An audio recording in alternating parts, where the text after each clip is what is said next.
वो अपने देश के अंदर उस कहीं अगर सुरंग है तो उसको जमीन पर उतारने का प्रयास करती हैं।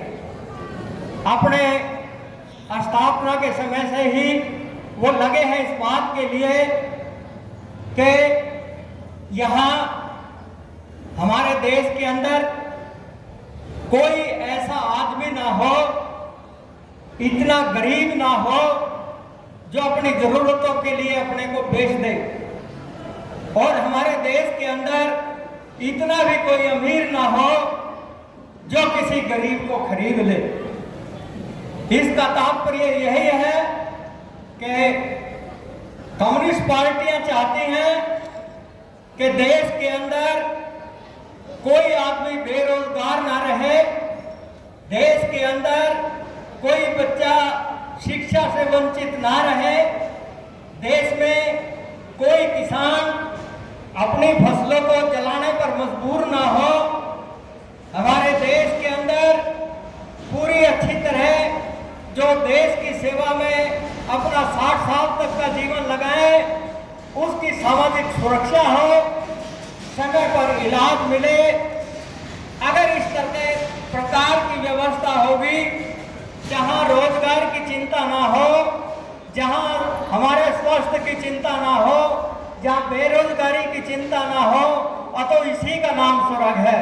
इसी के लिए कम्युनिस्ट पार्टियां लगी हैं। और हम भारत के लोगों को एक गर्व की बात भी है कि ये चुनावी जब से प्रक्रिया शुरू हुई और दुनिया में कम्युनिस्ट पार्टियों का शासन बनता रहा, उसका तरीका आप जानते ही हैं कि उन्होंने सत्ता पर कब्जा किया है। लेकिन 1957 में केरल के अंदर कामरेड एम.एस. नंबूदिरीपाल के नेतृत्व में वोटों के द्वारा चुनी हुई पहली सरकार बनी। लेकिन फिर हम लगे जुटे, उस समय के जो पार्टी के लोग थे लगे, और उन्होंने पंचवर्षीय योजनाओं के अंदर पब्लिक सेक्टर को बढ़ाने के अंदर देश के अंदर हरित क्रांति के लिए अपना पूरा योगदान दिया। 1969 में जब सत्ता में आने का अवसर मिला कम्युनिस्टों को, तो उन्होंने कहा कि हमें सत्ता में नहीं आना है, बैंकों का राष्ट्रीयकरण करो ताकि किसानों को कर्ज मिल सके, मजदूरों को कर्ज मिल सके, और हमारे देश में जो अन्न का कमी है, भुखमरी है, उसको खत्म करने के लिए किसान को जो है नई टेक्नोलॉजी, नई उनकी जो है जरूरतें पूरी हो सके, कर्जा मिल सके, बैंकों का राष्ट्रीयकरण किया। आपने देखा 1987 के अंदर जो सरकार बनी, हमने हरियाणा के अंदर भी उसका समर्थन किया और 2 एमएलए चुने गए हमारे। उसके बाद 96 के अंदर आपने देखा 1996 के लोकसभा चुनाव के बाद स्थिति कितनी सार्थक हुई। कम्युनिस्ट पार्टी के, मार्क्सवादी कम्युनिस्ट पार्टी के जो पश्चिम बंगाल के मुख्यमंत्री थे, उनका नाम आया कि देश का प्रधानमंत्री बनाया जाए। लेकिन हमारे संवैधानिक पार्टी के संविधान के कारण हम नहीं बना पाए। लेकिन उस संयुक्त मोर्चा की सरकार के अंदर कम्युनिस्ट पार्टियों ने जो हो सकता था वो पूरी समर्थन करते हुए इस सरकार का और किसानों की और दूसरे लोगों को मदद करने में कामयाब रहे। ये हिंदुस्तान आजाद होने के बाद वो पहली सरकार थी जिसमें डीएपी के खाद पर से 100 रुपये कम किया गया। 100 रुपये 99 रुपये लगा करके गेहूं के दाम में बढ़ोतरी की गई।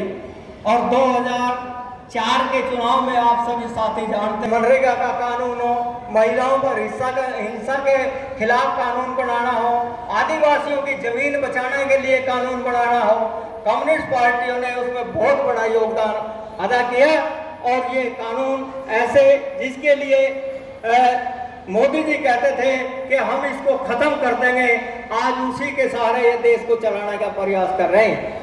साथियों, मैं ये कहना चाहता हूं कि आज हम मार्क्सवादी कम्युनिस्ट पार्टी के राज्य सम्मेलन के अवसर में हैं और हमें ये समझना होगा कि हम जो कम्युनिस्ट पार्टी के लोग इस देश के अंदर, दुनिया के अंदर जो दुनिया की कम्युनिस्ट पार्टियां चाहती हैं, उसके लिए जहां भी जब भी मजदूरों के लिए, किसानों का और दूसरे जो ट्रेड यूनियनों का आंदोलन, कर्मचारियों का आंदोलन है, हम लगातार उसका समर्थन करते रहे हैं। बीजेपी के बारे में मैं कोई खास विशेष बात नहीं करना चाहता। एक बात आपको याद दिलाना चाहता हूँ, जब 1991 में नरसिंह राव जी की सरकार थी और हमारे बीच से अभी हमारे 10 साल प्रधानमंत्री रहे मनमोहन सिंह जी हमारे बीच से चले गए हैं। वो उस समय वित्त मंत्री थे और जब वो उदार नीतियों का प्रस्ताव पार्लियामेंट के अंदर पढ़ रहे थे तो लाल कृष्ण आडवाणी पार्लियामेंट से बाहर आए तो पत्रकारों ने पूछा कि क्या आप जो है ना इन नीतियों का बाइकाट करके बाहर आ रहे हैं? कहा नहीं, ये तो हमारी ही नीतियां हैं। ये जो मनमोहन सिंह पढ़ रहे हैं, बता रहे हैं, ये हमारी नीतियां हैं, कांग्रेस ने चुरा ली। कांग्रेस हमारा राजनीतिक प्रतिद्वंदी है और कम्युनिस्ट पार्टियां हमारे विचारधारात्मक प्रतिद्वंदी हैं।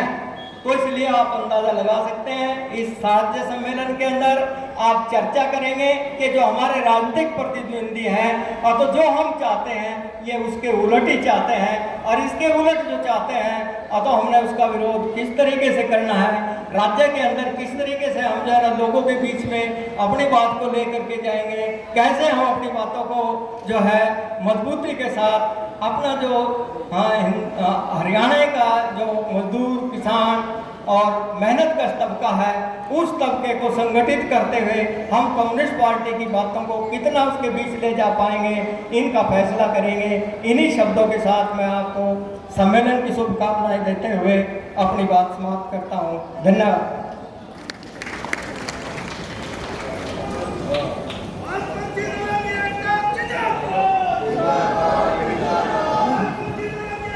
धन्यवाद दरियाब सिंह जी का।